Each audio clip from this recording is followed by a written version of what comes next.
the golden calf is a false idol, a false representation of God. It's made up of the ornaments and jewelry of people and formed into one holy object, which is worshipped in the place of God. I think this is something that we do in a smaller sense all the time with every object, with every memento that we keep because it's sacred to us. We don't physically change it in any way, but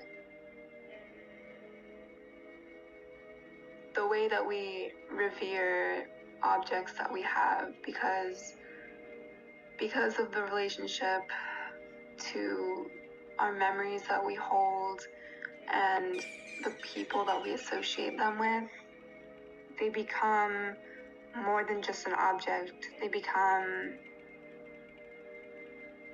a sort of idol themselves. I think this phenomena is very spiritual in that we place a lot of comfort in these objects. Objects are symbolic of something larger than themselves.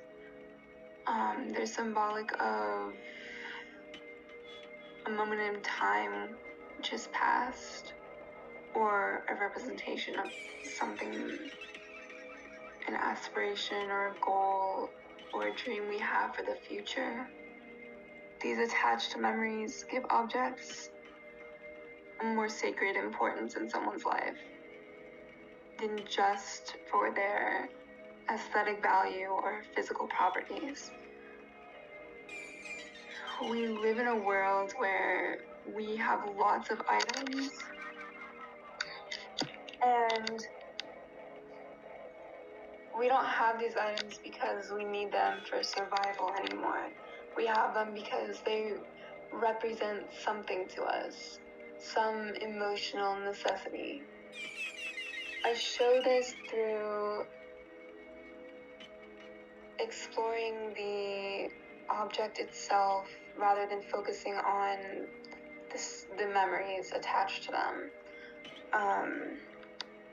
I want to portray objects as a spiritual totem or memento, as important as they are, like, in people's minds.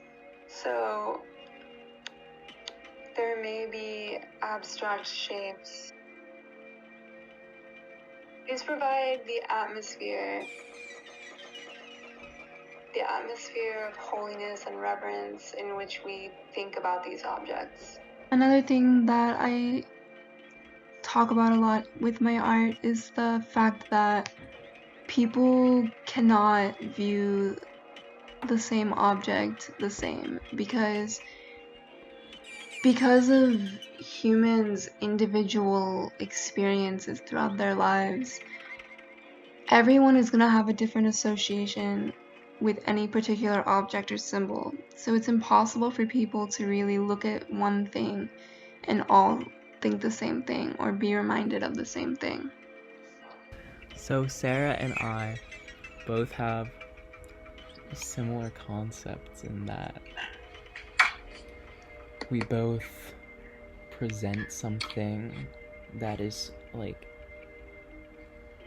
hopefully going to be perceived differently for each person, which I guess is like all art, but our goal is kind of, I'm just gonna speak for myself actually, because that ain't cool.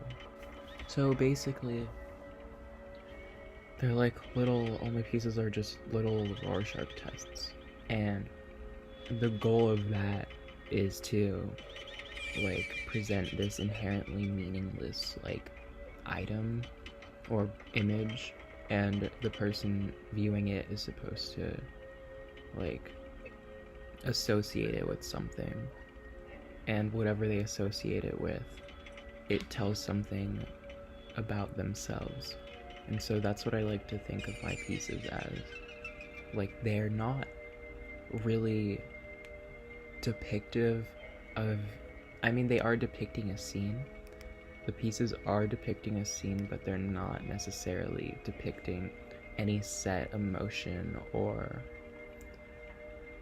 like energy. I don't fixate any sort of message into any of my pieces. I want the message to be enlightening for the viewer, and the only way that it could be enlightening is if it kind of tells them something about themselves, which is why I like to leave it like borderline meaningless, if that makes any sense.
I'm done here.